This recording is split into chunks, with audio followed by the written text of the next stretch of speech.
जी जनाब, तो ना तो कौसर है घोंचू की बीवी और ना ही पिटारा मैडम है घोंचू की बीवी, क्योंकि ये जो इजाज़ शाह आ रहे हैं बार बार लाइव में, उन्होंने पूरी तरह से एक्सपोज कर दिया है कि किस तरह से 12 साल का रिलेशन है उनका और पिटारा मैडम का। तो घोंचू तो किसी एंगल से भी नहीं लग रहा हस्बैंड उसका। हाँ सॉरी, मैं भी उसी की लैंग्वेज में बोलने लग पड़ी हूँ। तो उसकी जो second wife first wife second wife first wife वाला ड्रामा है वो तो हो रहा है यहाँ पर एंड। और जी साथ ही हम बात करने वाले हैं कि नानी ने रखी क्या शर्त नैना से मिलने के लिए। नानी और नैना का जो ये ड्रामा है इस पर हम बात करने वाले हैं। और ये बात तो मैंने पहले ही आप सबसे कह दी थी कि नानी सिर्फ उन लोगों से मिलेगी अम्मी जिनके साथ सितारा रिलेशन रखना चाहेगी। उसके मतलब मुकाबले में अगर उसकी अपनी सगी औलाद ही क्यों ना हो तो वो सिर्फ उन लोगों को तरजीह देगी, उन लोगों को चूमे चाटेगी जिनको सितारा चूमती चाटती है। तो अस्सलाम वालेकुम माय यूट्यूब फैमिली, कैसे हैं आप सब। मैं उम्मीद करती हूँ कि आप बिल्कुल ठीक होंगे, अपने घरों में खुश और आबाद होंगे, मज़े में होंगे। तो अल्लाह ताला आप सबको हमेशा खुश और आबाद रखे, अपने घरों में सुकून और आफियत के साथ रखे, हंसता बसता रखे। तो जी इसी दुआ के साथ वेलकम करती हूँ आपको अपने चैनल में एक नए रिएक्शन के साथ। तो जी मुझे दुआओं में याद रखा करें आप, आपसे यही रिक्वेस्ट है मेरी। और प्लीज़ जो नए आ रहे हो वो जल्दी से अपनी इस बहन को सब्सक्राइब कर दें। सब्सक्राइब करने के साथ लाइक और कमेंट्स का तो मुझे वेट रहता ही रहता है, आप सबको पता है। तो आते हैं अपने टॉपिक की तरफ। तो मेरी प्यारी प्यारी बहनें, जितने भी मेरे व्यूअर मुझे सुन रहे हैं, अब तक मैंने कभी भी अपनी किसी भी वीडियो में ये नहीं कहा कि कौसर घोंचू की बीवी नहीं है, क्योंकि मुझे इस बारे में कोई भी मालूमात नहीं थी। और मैं जब तक कोई भी बात ऐसे आप लोगों से शेयर नहीं करती जब तक कि मुझे पूरी तरह से वो मालूम ना हो और मैं उस पर कोई मतलब कि क्या कह सकते हैं सबूत ना ले चुकी हूँ, इस तरह से मैं बात नहीं करती। हाँ, मुझसे इस तरह से बातें मतलब फ़जूल में हवा में नहीं तीर चलाए जाते। तो ख़ैर अब मेरी बहुत सारे बहनों ने मुझे इस तरह के कमेंट्स किए हैं कि कौसर घोंचू की बीवी नहीं है। तो फिर जब बार बार मुझसे इस तरह के कमेंट्स आते रहे और मेरे साथ इस तरह की बातें होती रहीं बहनों की, तो फिर मैंने सोचा क्यों ना मैं इस तरफ देखूं कि क्या हो रहा है क्या नहीं हो रहा। और बाकी जब मैंने अपने जितने मेरे थोड़े से बहुत सोर्सेस थे उनके ज़रिए जब मैंने ये इस बात का खुलासा करवाया तो मुझे यही पता चला कि वाकई में कौसर जो है वो पेड है, एक ख़रीदा हुआ कंटेंट है। जो कि मेरी कई बहनें काफ़ी दिनों से मतलब कई अरसे से जब से मतलब कौसर वाला आया था ये मामला, तो तब से वो चीख चीख के थक गई हैं कि कौसर पेड है और कोई वो घोंचू की बीवी शीवी नहीं है। तो यहाँ पर जो है मैं आप सब लोगों से यही बात कर दूँ, ये आपको बिल्कुल ये 110% श्योर है कि घोंचू की बीवी कौसर नहीं है। उसको उस वक्त वहाँ पर लाया गया था शादी के बाद, उस वक्त भी जब वो वहाँ पर रह रही थी तो घोंचू उसके पास नहीं रहता था, सिर्फ क्लिप शॉट जो है थोड़े थोड़े वो शूट करता रहता था। वो वहाँ पर करने के लिए जाया करता था, जैसे कि पिटारा दिखाती थी। ये इनका पूरा का पूरा टोटली ड्रामा था। आप उनके मतलब जो उस तरफ के रहने वाले हों या कुछ उनके गांव से आप पता करवा लें कि ये टोटली बिल्कुल एक ड्रामा था जिसमें मंथली कौसर को पे दी जाती थी और उसके भाइयों को बड़े बड़े ख्वाब दिखाए गए थे कि आपके चैनल्स चमक जाएंगे, ये हो जाएगा वो हो जाएगा और आप जो हैं वो रातों रात पता नहीं क्या बन जाएंगे, स्टार्स बन जाएंगे। तो लेकिन ऐसा कुछ भी नहीं हुआ और जो उसको मंथली इनकम दी जाती है कौसर को वो भी बहुत कम थी, जो कि फिर बाद में उसको आइडिया हुआ कि भाई मेरे नाम से तो ये इतना ज़्यादा कमा चुके हैं और कमाने लग पड़े हैं। तो खैर ये भी एक अलग ही स्टोरी है, इस पे हम बात नहीं करेंगे आगे मज़ीद। लेकिन ये बात तो पक्की है कि कौसर घोंचू की बीवी बिल्कुल भी नहीं है। और आगे देखें, अब आप देख ही चुके हैं कि अगर वो हकीकतन बीवी होती तो मुझे बताएं कि क्या कोई इस तरह से चुप बैठ सकता है। ये आप वो टाइम याद करें जब पिटारा जो है वो कश्मीर गई थी और इसके वहाँ पर जितने भी हालात ख़राब हुए थे, ये अपनी बहन के सामने एक्सपोज हो रही थी नैना करीना के सामने एक्सपोज हो रही थी, शाहरुख के सामने एक्सपोज हो रही थी। इन सबको पता चल रहा था कि वैसे तो ये एक्सपोज ही थी उनके सामने, लेकिन इनको इतना नहीं पता था कि ये इतनी गिरी हुई होगी कि अपने बड़े बहनोई के साथ इस तरह का ये रिलेशन बनाएगी और उसको पाकिस्तान बुलवाएगी और पाकिस्तान बुलवाकर उसको एक होटल में रखेगी और वहाँ पर उससे रोज़ मिलने जाया करेगी, और वो भी बिरयानियाँ बना बना कर।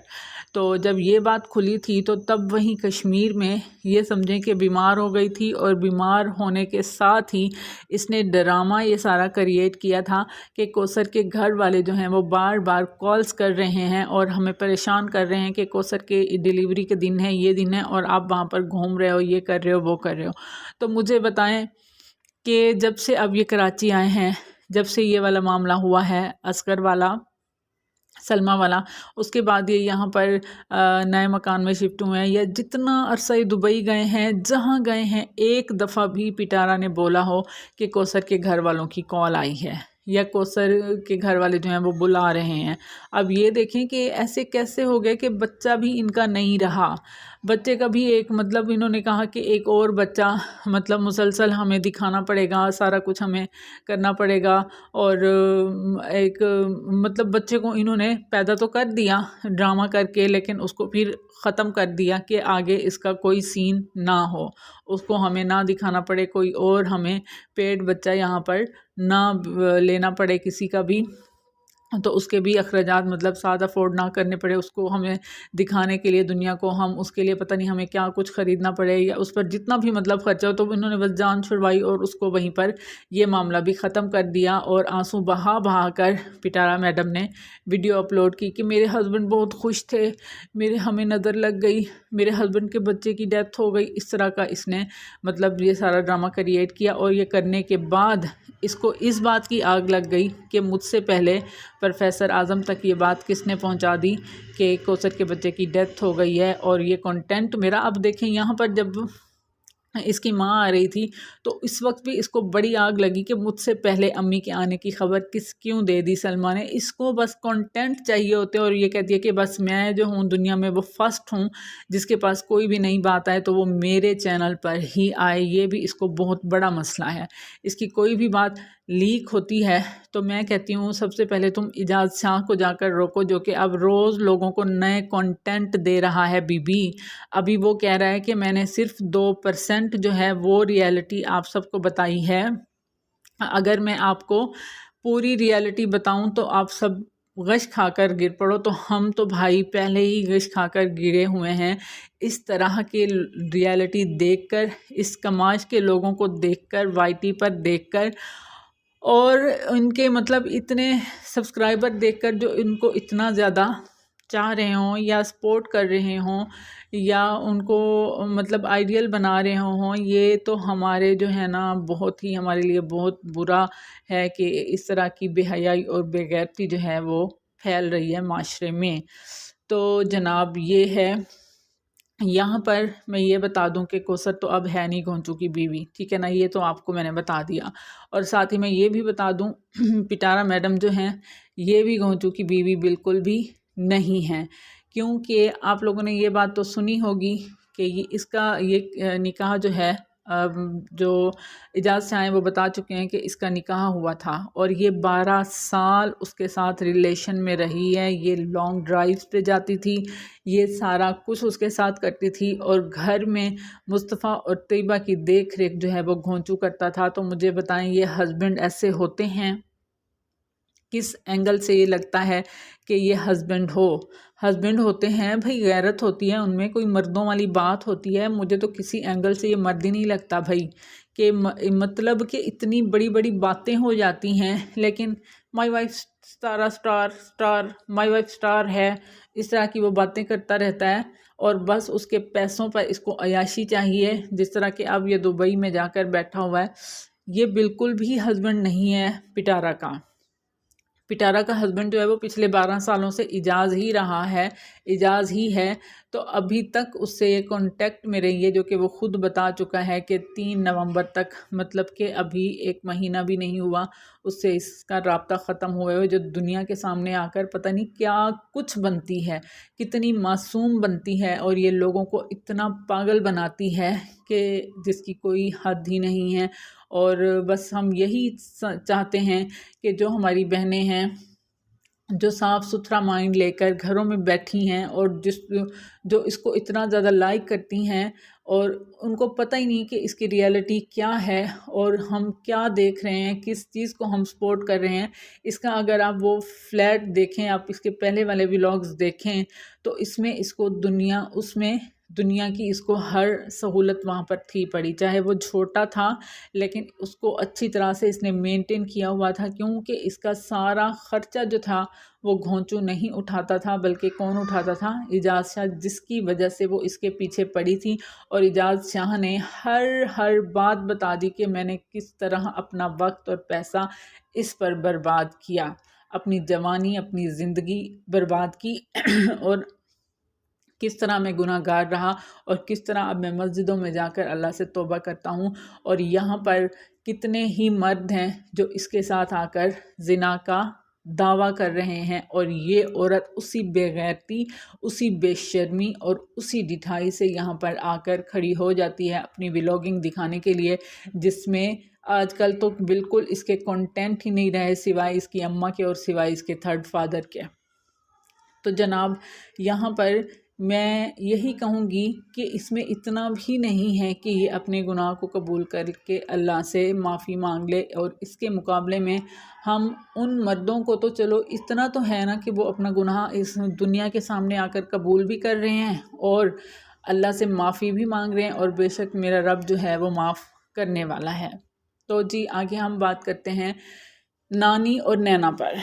तो जैसा कि हम देख चुके हैं, नैना जो है वो लाहौर से वापस आ चुकी हैं, और आते ही उन्होंने अपनी माँ के साथ उन्होंने रहना स्टार्ट कर दिया है, और वो भी अपने भाइयों के घर में, और वो भी तब तक जब तक वो पंजाब में हैं।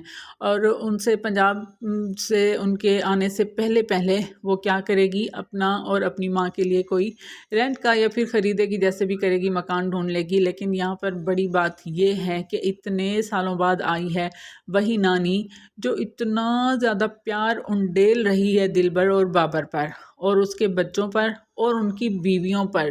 तो ये भी उन्हीं की बहन है, और यहाँ पर मुझे लगता है ये उनकी बहन नहीं बल्कि ये रुबीना की बेटी ही ज़्यादा है, क्योंकि यहाँ पर नानी को अगर देखा जाए, ये जब से आई हैं, जिस तरह के इनके रिश्ते डबल हैं, उसी तरह से इनके बिहेवियर भी लोगों के साथ डबल हैं, जो कि समझ से बालातर हैं। रुबीना जो कि इनकी बड़ी बेटी हैं, और जिस तरह के सलमा के साथ इनका रवैया रहा है, जिस दिन वो आई हैं, सबको पता है कि कैसे वो इनकी वीडियो में नहीं आई, और जो उन्होंने वहाँ पर किया, जैसे किया, तो वो सबके सामने है। और यहाँ पर ये वही नैना है जिनके सर पर सारी बात रखी थी नानी ने, वहाँ मदीने में बैठकर कहा था कि नैना जो है वो सलमा को भड़का रही है, और जिसके बाद नैना ने की थी खुदकुशी की कोशिश की थी, हाँ, और हॉस्पिटल उसको एडमिट होना पड़ा था, और बस उसकी ज़िंदगी थी तो वो बच गई थी। ये वही नानी है जी। इस नानी को और किसी चीज़ का भी नहीं पता, चाहे इसकी बातों की वजह से, इसके गलत रवैये की वजह से किसी की जान भी चली जाए, लेकिन नहीं, बस खुश होना चाहिए तो पिटारा को खुश होना चाहिए। उसके आगे पीछे अब ये घूमेगी, उसके काम करेगी। अब देखें कि आहिस्ता आहिस्ता उसने काम करने स्टार्ट कर दिए हुए हैं, अब वो किचन में हमें नज़र आने लग पड़ी हुई है। और यहाँ पर मैं ये बात ज़रूर अपने व्यूअर से करती जाऊँगी कि देखें, ये जो कहती थी कि मेरी अम्मी आए, मैं आके उनके लिए खाने बनाऊँगी, मैं ये करूँगी, मैं वो करूँगी। आपने सुबह इनका नाश्ता देखा, 12 बजे जो इनका नाश्ता आ रहा था वो बाहर से ही सादा रोटी लाई गई थी। मतलब कि नाश्ता तो कम से कम घर में बनता ही बनता है, चाहे जो कुछ मर्ज़ी दिन को खा लो, लेकिन सुबह नाश्ता तो घर में ताज़ा ही बनता है, सबके घरों में बनता है, वो चाहे जैसा भी बने। और साथ ही पूरा दिन में, मतलब ये 12 बजे बाहर की रोटियों पर इसने उनको नाश्ता करवाया, और फिर रात में ये क्या कर रही है, बाहर से ही उनको बिरयानी लाकर खिला रही है। मतलब हमारे घरों में जो इस एज के बूढ़ी बुज़ुर्ग होते हैं, तो हम उनके लिए तो यखनी टाइप अलहदा से सालन बनाते हैं। थोड़े दिन के लिए भी चाहे मेरे अब्बू आएँ या कोई हमारे पास आएँ तो उनके लिए हम इस तरह से करते हैं कि मिर्चों का बिल्कुल हम ख्याल रखते हैं और ऑयल वगैरह अपने उनके हिसाब से मतलब डालते हैं। तो देखें ये तो उनको पता नहीं, ये उनको ठीक नहीं रखने देगी यहाँ पर, बल्कि उनको मज़ीद बीमार कर देगी, क्योंकि सऊदीया में तो इस तरह के मसाले मिर्चें पहले ही नहीं खाई जाते। वहाँ पे लोग बहुत ही कम मसाले मिर्चें इस्तेमाल करते हैं, क्योंकि वैसे कि पक्की बात है कि ये मैदे के लिए बहुत ही बुरी होती हैं। ये जो सुर्ख मिर्चें होती हैं ना, तेज़ाबियत वाली होती हैं या जो भी, और बाहर के जो खाने होते हैं वो तो सबको पता है कि उसमें कितना ज़्यादा मसाला होता है। हाँ, कभी कभार अच्छा लग जाता है, लेकिन ये तो अब देखिएगा कि दिन रात ही बस इसको बाहर का ही इसने खिलाना है। और यहाँ पर शर्त रखी है नानी ने कि नैना जब तक टैग नहीं हटाएगी सितारा पर से, उस बात को वो क्लियर नहीं करेगी, तो तब तक वो नानी से नहीं मिल सकती। और आगे देखते हैं कि इनका क्या काम बनता है क्या नहीं बनता, क्योंकि और अपडेट जो है वो मैं इंशाल्लाह कल आपको दूंगी। तो वीडियो अच्छी लगी तो प्लीज़ लाइक शेयर सब्सक्राइब ज़रूर कर दीजिएगा। अपनी इस बहन को दुआओं में याद रखा करें। तो मिलते हैं एक नए रिएक्शन के साथ, तब तक के लिए अल्लाह हाफिज़।